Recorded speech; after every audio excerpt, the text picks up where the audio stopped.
Amigos Blink, freezing time in a blink.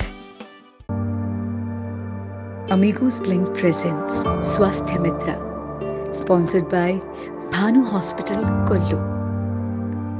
नमस्कार, मैं सिमरन भारद्वाज आपका स्वागत करती हूँ अमीगोस ब्लिंक प्रेजेंट्स स्वास्थ्य मित्रा स्पॉन्सर्ड बाय भानु हॉस्पिटल के आज के एपिसोड में। जैसा कि मैंने आपसे कहा था कि स्वास्थ्य मित्रा में हम सभी रोग विशेषज्ञों को यहाँ पर लेकर आएंगे और आपके साथ एक चर्चा परिचर्चा होगी। ऐसे में आज मेरे साथ इसी कड़ी में गायनेकोलॉजिस्ट है भानु हॉस्पिटल से, जिनका नाम है डॉक्टर अदिति गौतम। गायनेकोलॉजी की जहाँ पे बात करूँ तो ये कुछ ऐसे विषय रहते हैं जिनके बारे में बात करने में आम तौर पर महिलाएं काफ़ी शर्म महसूस करती हैं, काफ़ी झिझक महसूस करती हैं। कई बार तो आप डॉक्टर के कैबिन में भी जो है वो खुल के बात नहीं कर पाते, जो मेरे हिसाब से जो है वो सही नहीं है। क्योंकि देखिए, शरीर से जुड़ी अगर कोई भी बात है, जब तक हम एक डॉक्टर के साथ वो खुलकर साझा नहीं करते हैं, तब तक उसका समाधान होना ना के बराबर है। तो ऐसी ही समस्याओं को देखते हुए हमने कोशिश की है कि आज कुछ कॉमन टॉपिक्स को लेकर यहाँ पर डॉक्टर अदिति गौतम जी से बातचीत हो। तो बिल्कुल भी देर नहीं करते हैं और आपको मिलवाते हैं डॉक्टर अदिति गौतम जी से। डॉक्टर, हमारे इस कार्यक्रम में आपका हार्दिक स्वागत है। धन्यवाद सिमरन जी। मैं डॉक्टर अदिति गौतम भानु हॉस्पिटल में एज अ गायनेकोलॉजिस्ट अपनी सेवाएं दे रही हूँ और आज इस स्वास्थ्य मित्र कार्यक्रम में आके मैं कोशिश करूंगी आपके जो भी डाउट्स हैं, जो भी क्वेरीज हैं, उनको मैं दूर करूं और जो भी जानकारी आपको दे सकती हूं वो आपको दूं। जी, बहुत खूब। तो मैम, इस कन्वर्सेशन को शुरू करने से पहले सबसे पहला मेरा यही क्वेश्चन रहेगा कि भानु हॉस्पिटल में इस वक्त गायनी से रिलेटेड क्या क्या फैसिलिटीज़ हमारे पास मौजूद हैं? भानु हॉस्पिटल में अभी हमारे पास नॉर्मल डिलीवरी की सुविधा उपलब्ध है और कुछ ऐसे पेशेंट्स आते हैं जो नॉर्मल डिलीवरी की पेन्स को बेयर नहीं कर सकते, तो उनके लिए हमारे पास पेनलेस नॉर्मल डिलीवरी की सुविधा भी उपलब्ध है। जी। साथ में सिजेरियन सेक्शन की, जिसको सभी लोग कहते हैं बड़े चीरे वाला ऑपरेशन, वो है। साथ में हमारे पास दूरबीन विधि द्वारा बच्चेदानी के, अंडरदानी के ऑपरेशन किए जाते हैं। कई बार ट्यूब में बच्चा फंस जाता है, उसको भी हम दूरबीन विधि द्वारा ही निकालते हैं। जी, तो काफ़ी ज़्यादा फैसिलिटीज़ जो है भानु हॉस्पिटल हमें अपने घर द्वार पे दे रहा है। तो मैम, अब बात करते हैं हमारे गायनी से रिलेटेड प्रॉब्लम्स की, मोस्ट कॉमन प्रॉब्लम्स की। आप तो अपने पर्सनल लेवल पे रोज़ एक्सपीरियंस करते हैं कि सबसे ज़्यादा कॉमन आपको क्या डिजीज़ देखने को मिलते हैं लेडीज़ में गायनी से रिलेटेड? सबसे ज़्यादा जब पेशेंट्स आते हैं, यहाँ पे ले लो चाहे ऑल ओवर वर्ल्ड में ले लो, सबसे ज़्यादा पेशेंट्स को प्रॉब्लम आती है सफ़ेद पानी का चलना, जिसको हम वाइट डिस्चार्ज कहते हैं। एक वो प्रॉब्लम आती है। फिर उसके बाद जो पीरियड्स की प्रॉब्लम है, जैसे जो मासिक धर्म होता है उसका रेगुलर ना होना, कई बार वो ज़्यादा चलता है, कई बार वो चल नहीं पाता है, या बार बार आना, ये ज़्यादा दिक्कत आती है। फिर आजकल सबसे ज़्यादा प्रॉब्लम बढ़ रही है पीसीओडी की। एडोलसेंस ग्रुप में सबसे ज़्यादा प्रॉब्लम ये देखने को मिलती है। फिर उसके बाद अंडरदानी की, बच्चेदानी की रसौलियाँ, ये सबसे ज़्यादा देखने को मिल रहे हैं। जी, तो ये मोस्ट कॉमन है और हम सभी जानते हैं कि टीनेजर से लेकर हम देखें तो हर कोई ना कोई प्रॉब्लम से डील कर रहा है। तो मैम, ये तो बहुत, मैं कहूँ कि इन पे तो विस्तृत चर्चा होनी चाहिए। तो आपने सबसे पहले कहा वाइट डिस्चार्ज, यानी कि सफ़ेद पानी का चलना। इसके बारे में थोड़ा सा हमारे दर्शकों को बताएं कि इसके क्या कारण रहते हैं और सोल्यूशन क्या है इस चीज़ का?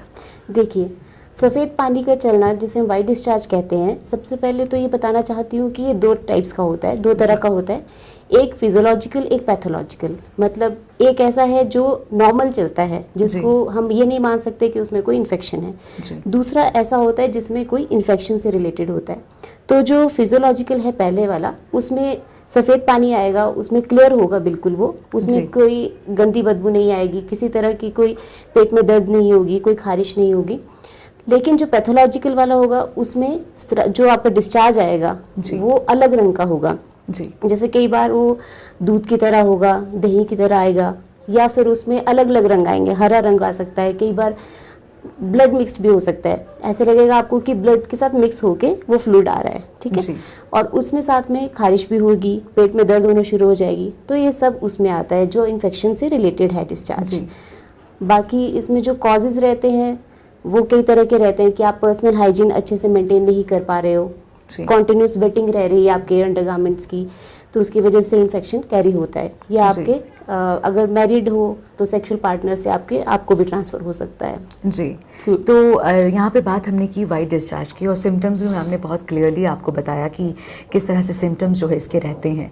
तो देखिए, अगर ऐसा कोई भी सिम्टम आपको लग रहा है तो आप प्लीज़ डॉक्टर को ज़रूर कंसल्ट करें। जैसा कि इन्होंने बताया कि चीज़ें, बीमारी कुछ होती है बट वो रूप कोई और ले लेती है अगर हम उसे समय से नहीं देखें। वाइट डिस्चार्ज की हमने यहाँ पर बात की। मैम, जो नेक्स्ट आपने कहा था इर्रेगुलर पीरियड्स, इससे भी आज हर कोई डील कर रहा है। टीनेजर्स में भी ये बहुत ज़्यादा दिक्कत रहती है और टीनेजर्स बहुत ज़्यादा शाय फील करते हैं इन चीज़ों के बारे में बात करने से। इसके बारे में थोड़ा सा बताएं मैम, क्या रीजंस रहते हैं इर्रेगुलर पीरियड्स के? देखिए, इर्रेगुलर पीरियड्स में दो तरह की चीज़ें आ जाती हैं, या तो पीरियड्स बहुत ज़्यादा चल रही हैं या तो पीरियड्स बहुत कम आ रहे हैं, है ना। तो आजकल जो हमारे टीनेजर ग्रुप है वो मोस्टली आता है कि उनको बहुत कम पीरियड्स आ रहे हैं, 2-2, 3-3 महीने के गैप पे आ रहे हैं उनको, और आते भी हैं तो बहुत कम आते हैं। या कुछ ऐसे बाद में पेशेंट्स आते हैं आफ्टर मैरिज की एक्सेसिव ब्लीडिंग हो रही है उनको, प्री मेनोपॉजल है, जब महीना बंद होने वाला होता है उससे पहले आते हैं कि पीरियड्स बहुत ज़्यादा चल रहे हैं, बंद ही नहीं हो रहे हैं उनके, है ना। तो ये चीज़ें आती हैं इरेगुलर पीरियड्स में। जी, ठीक है। तो इसमें कॉजेज़ जो हैं वो मेनली रहते हैं आपके जो हार्मोन्स रहते हैं, इम्बैलेंस हो जाता है उसका। ठीक है, थायराइड आपका बढ़ गया या कम हो गया है, या बाकी हार्मोन्स आपके बढ़ गए कम हो गए, उसकी इरेगुलरिटीज़ की वजह से साइकिल इरेगुलर हो जाती है ना। सबसे ज़्यादा प्रॉब्लम आजकल पीसीओडी की है इसमें। जी, पीसीओडी, राइट। तो वो जो बच्चे हैं आजकल, जो हमारा लाइफस्टाइल है उसके कारण हो रहा है कि जो हम क्या खाना खा रहे हैं, हमारी फिजिकल एक्टिविटी कितनी है, उस पर डिपेंड करता है वो आजकल। तो ये टोटली लाइफस्टाइल से पूरा रिलेटेड है जी। तो इसमें किस तरह से, मतलब अगर पीसीओडी हो जाता है, मान लीजिए अगर कुछ लोग डील कर रहे हैं पीसीओडी से, तो आप उनको क्या सजेस्ट करते हैं कि किस तरह से उसे क्योर किया जा सकता है? क्या रूटीन रहना चाहिए, हेल्दी रूटीन एक रेगुलर पीरियड्स और पीसीओडी क्योर करने के लिए? देखिए, सबसे पहले इसमें जैसे मैंने बोला, पीसीओडी जो है वो एक लाइफस्टाइल डिसऑर्डर है। हमारे अपनी ही गलतियों की वजह से हमें ये डिजीज़ हो जाता है जी। और बाद में ये क्रॉनिक डिजीज़ बन जाती है। अगर इनिशियल स्टेजेस पे क्योर नहीं किया, आपने अपने लाइफस्टाइल को चेंज नहीं किया, तो ये बाद में ऐसी डिजीज़ बन जाती है जिसको बाद में हमें ऑपरेशन करना पड़ सकता है। इसमें ऑपरेशन के द्वारा भी रप्चर करते हैं हम सिस्ट को जी। ठीक है। तो इसमें होता क्या है, ऐसे तो नॉर्मली हर साइकिल में एक अंडा बनता है, ठीक है, और वो फूट जाता है। उसके बाद अगर वो फर्टिलाइज हो जाता है तब वो प्रेगनेंसी कैरी हो जाती है, अदरवाइज नेक्स्ट साइकिल कंटिन्यू हो जाती है जी। लेकिन इस केस में क्या होता है कि जो हार्मोन्स रिस्पॉन्सिबल हैं वो एग बनाने के लिए, वो हार्मोन्स ही इम्बैलेंस हो चुके हैं, तो इसलिए वो एग नहीं बन पाता, जिसकी वजह से वो अंडादानी के अंदर काफ़ी छोटी गांठें बन जाती हैं। जैसे जब हम अल्ट्रासाउंड में देखते हैं उसमें, तो अंडादानी में हमें ऐसा लगता है कि एक माला पिरोई हुई है मोतियों की जी। ठीक है, तो फिर वो नज़र आता है हमें, तो जिसकी वजह से पेशेंट को या बच्चों को नहीं पीरियड्स आ पाते रेगुलरली जी। ठीक है, तो सबसे पहला इसका ट्रीटमेंट यही है कि जो आप अपना लाइफस्टाइल है उसको चेंज करें जी। अपना खान पान पे जो जंक फूड है उसको टोटली अवॉइड कर दें और अपना फिजिकल एक्टिविटी को बढ़ाएं। ठीक जी, ये आपका सबसे पहला इसका इलाज है। और उसके बाद बाकी दवाइयाँ चलती हैं। आपका जो वेट गेन है वो प्रॉपर नहीं होना चाहिए, वेट को लूज़ करना है, जो आपका बेसिक मेटाबॉलिक इंडेक्स है वो नॉर्मल रहना चाहिए आपका, यही इसका सॉल्यूशन है जी। और बाकी जो पीसीओडी से डील कर रहे हैं उन लोगों को भी इस चीज़ से काफ़ी ज़्यादा फ़ायदा पहुंचा होगा। और आप लोग जब भी डॉक्टर्स के पास जाते हैं तो नॉर्मली इस चीज़ के लिए आपको दवाइयों से ज़्यादा लाइफस्टाइल को चेंज करने के बारे में ही सलाह दी जाती है। सो मैम, एक जो नेक्स्ट मैं आपके साथ बात करने जा रही हूँ वो ओवेरियन सिस्ट है, और ये काफ़ी सीरियस चीज़ों में आ जाता है और इसको लेके लोग काफ़ी ज़्यादा घबरा भी जाते हैं और दिमाग में कई तरह के भ्रम भी रहते हैं। और साथ ही मैं ये जानना चाहती हूँ कि सिस्ट को लेके लोगों के पहले तो आपके पास किस तरह की क्वेरीज आती हैं, क्योंकि सिस्ट का नाम सुनते ही वो सभी कांप जाते हैं कि पता नहीं अब सिस्ट हो गई है तो क्या हो जाएगा। हाँ, सिस्ट मतलब ओवेरियन सिस्ट का मतलब जो अंडादानी है उसमें गांठ का हो जाना। अब ये जो गांठ है कई तरह की गांठ होती है जी, है ना। तो इसमें आती है जैसे आपकी फॉलिकुलर सिस्ट होती है ना, कॉर्पस ल्यूटियल सिस्ट, ये अलग अलग नाम मैं बता रही हूँ। एक चॉकलेट सिस्ट होती है, ओवेरियन ट्यूमर्स हो जाते हैं। तो ये जो सिस्ट है ये सभी खतरनाक नहीं होती। सबसे पहले ज़रूरी नहीं है कि जो सिस्ट हो गई तो उसको ऑपरेशन ही करना पड़ेगा या वो कैंसर ही बन जाएगा, ऐसा कुछ नहीं है। ज़्यादातर लोग ऐसा सोच लेते हैं कि गांठ बन गई, रसौली बन गई, मतलब वो कैंसर हो गया, तो ऐसा कुछ नहीं होता। अगर ओवेरियन सिस्ट है 5 सेंटीमीटर से कम है तो उसको अगर साथ में फॉलिकुलर सिस्ट है और आपकी कॉर्पस ल्यूटियल सिस्ट है तो वो इजीली 2-3 महीने में अपने आप रिजॉल्व हो जाती है जी। आप 2-3 महीने बाद अपना अल्ट्रासाउंड करवाइए, वो रिजॉल्व हो जाएगी। लेकिन अगर उसकी जगह एक डर्मोइड सिस्ट होती है जो बन जाती है, जैसे कुछ हेयर्स रह जाते हैं अंदर, उसके कारण जो हमारे एम्ब्रियोनिक रेमिनेंट्स होते हैं उसके कारण वो बन जाती है, तो उसको रिमूव ही करवाना पड़ता है। अगर डर्मोइड सिस्ट है तो उसको इनिशियल स्टेजेस में ही रिमूव करवा देना चाहिए। और उसके बाद आती है हमारी चॉकलेट सिस्ट। जी। जो चॉकलेट सिस्ट है उसमें क्या होता है कि जो हमारी बच्चेदानी की अंदर की परत है उसके कुछ अंश अंडादानी के अंदर चले जाते हैं। फिर जैसे आपको हर महीने पीरियड्स आते हैं वैसे ही उस अंडादानी के अंदर भी ब्लीडिंग हो जाती है, तो वहाँ पे ब्लड इकट्ठा हो के वो एक सिस्ट का फॉर्म बन जाता है। ठीक है, इसलिए उसको चॉकलेट सिस्ट बोलते हैं। और एक आता है आपका ओवेरियन ट्यूमर्स। वो तो आपको जब उसमें कोई लक्षण ऐसे सच आपको पता नहीं चलेंगे, सिर्फ ऐसा होगा हैवीनेस फील होने शुरू हो जाएगी आपको, और बाद में जब अल्ट्रासाउंड करवाएंगे तब पता चलेगा कि एक ट्यूमर बन गया, तो उसको तो रिमूव ही करवाना पड़ेगा।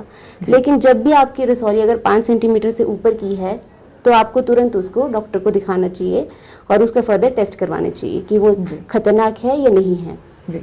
आपने मैम इसमें एक फाइब्रॉइड यूट्रस का भी मेंशन किया था, तो मैं चाहती हूँ कि इसके साथ आप वो भी जनता को क्लियर कर दें कि इसके क्या कॉजेज रहते हैं, क्या प्रोसेस रहता है अगर कोई डील कर रहा है इसके साथ। तो फाइब्रॉइड यूट्रस का मतलब है कि जो बच्चेदानी के अंदर गांठ होती है।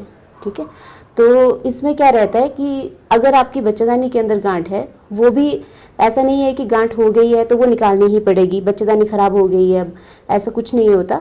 उसमें भी सिर्फ 1 to 2% चांसेस होते हैं कि वो गांठ फर्दर कैंसर की फॉर्म में चेंज हो जाए। जी। ऐसे सभी फाइब्रॉइड्स जो हैं, ये सभी गांठें जो हैं खतरनाक नहीं होती, लेकिन अगर वो गांठें आपको हानि कर रही हैं, मतलब अगर उसकी वजह से आपको खून ज़्यादा चल रहा है या फिर उस गांठ की वजह से बच्चा नहीं ठहर पा रहा है आपको, तब उसको आपको रिमूव करवाना पड़ेगा।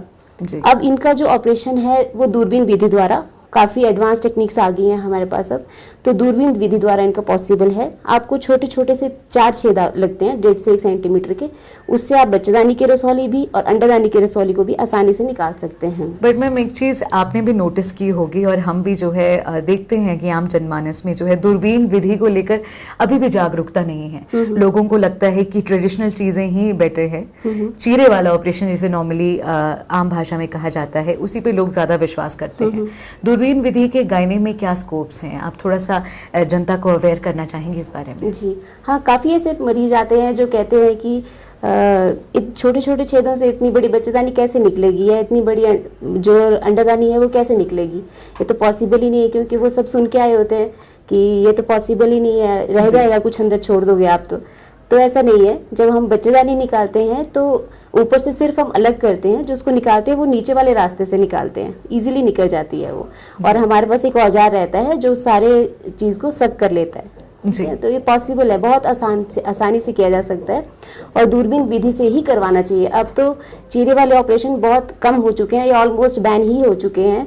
जी। दूरबीन विधि ही सबसे अच्छी है और इससे आपको इतना लंबा बेड रेस्ट पे भी नहीं जाना पड़ता, हीलिंग भी बहुत जल्दी हो जाती है, आपका ब्लड लॉस भी ज़्यादा नहीं होता, आप जल्दी अपने काम कर सकते हो। जी। और बाकी मैं तो आप लोगों के साथ ये साझा करना चाहती हूँ कि लेप्रोस्कोपी का हमारे ज़िला कुल्लू में भी बहुत ज़्यादा स्कोप है। ऐसे में आप लोग अगर ट्रेडिशनल वेज में ऑपरेशन के बारे में सोचते हो तो आगे उससे क्या नुकसान होते हैं उनके बारे में सोच के आपको चलना चाहिए। जैसे ब्लड लॉस की इन्होंने बात की, हीलिंग जो है वो काफ़ी स्लो रहती है, और वहीं लेज़र की जहाँ हम बात करते हैं लेप्रोस्कोपी से, तो हीलिंग जो है वो बहुत जल्दी हो जाती है। तो अभी हमने बहुत सारे टॉपिक्स के बारे में यहाँ पे बात की। मैं जानती हूँ कि आज बहुत से लोगों के मन में जो भी सवाल होंगे वो क्लियर हुए होंगे, बट अभी भी देखिए, जैसा कि मैं कहती हूँ कि हर एक जो क्षेत्र होता है वो बहुत वास्ट होता है। एक एपिसोड में उन चीज़ों को कवर करना हमारे लिए भी मुश्किल है और मैम के लिए भी बताना बहुत ज़्यादा मुश्किल है। तो अब आपके मन में जो भी सवाल हैं आप कमेंट सेक्शन में, जैसा कि मैंने पहले भी कहा था, कमेंट सेक्शन में तो पूछ ही सकते हैं, बट अगर आप थोड़ा सा भी आपको झिझक महसूस हो रही है तो आपको क्या करना है कि अमीगोस ब्लिंक के इनबॉक्स में आके भी आप हमें जो है क्वेश्चन पूछ सकते हैं, और भानु हॉस्पिटल के ऑफिशियल फेसबुक पेज पे भी जो है आप जाके ये पूछ सकते हैं। तो मैम आज हमने काफ़ी चीज़ें मुझे लगता है कवर की हैं, और जैसे ही लोगों के क्वेश्चन हमारे साथ यहाँ पे आएंगे तो हम और भी चीज़ों के बारे में यहाँ पर बात करेंगे। बहुत ही उचित और सटीक और स्पष्ट जानकारी आज आपने दर्शकों को दी, आपका बहुत बहुत धन्यवाद ma'am. Thank you so much. आपकी जो भी क्वेरीज होंगी वो आप मुझसे ज़रूर पूछिए और मैं अगले एपिसोड में कोशिश करूँगी कि उनको क्लियर कर सकूँ। आपका बहुत बहुत धन्यवाद। Thank you so much. तो ये थे भानु हॉस्पिटल से हमारे साथ गायनेकोलॉजिस्ट अदिति गौतम जी। इन्होंने आज बहुत यहाँ पे डिटेल में चर्चा की कि क्या कॉमन प्रॉब्लम्स लेकर लेडीज़ इनके पास आती हैं। हमें इंतज़ार रहेगा आपके सवालों का। सवालों के लिए मैंने आपको जैसा कि बताया कि कमेंट सेक्शन में आपको ठीक लगे तो वहाँ आप पूछिए। अगर आपको लगता है कि अमीगोस ब्लिंक के इनबॉक्स पे आपको मैसेज करना है तो वहाँ पे आप मैसेज करके पूछ सकते हैं। इंस्टाग्राम पे करना हो तो वहाँ पे आप पूछ सकते हैं। और भानु हॉस्पिटल का एक अपना फेसबुक पेज भी है, वहाँ पे भी आप पूछ सकते हैं। आपके जो है जितने भी सवाल होंगे उनके उचित जवाब आपको यहाँ पर दिए जाएंगे। स्वास्थ्य मित्रा को ऐसे ही सपोर्ट करते रहिए। इंस्टाग्राम पे हमें कीजिए फॉलो, यूट्यूब पे कीजिए सब्सक्राइब और फेसबुक पे हमें आपके शेयर्स का, लाइक्स का और कमेंट्स का इंतजार रहेगा। मिलते हैं अगले एपिसोड में। जय हिंद, जय भारत, नमस्कार।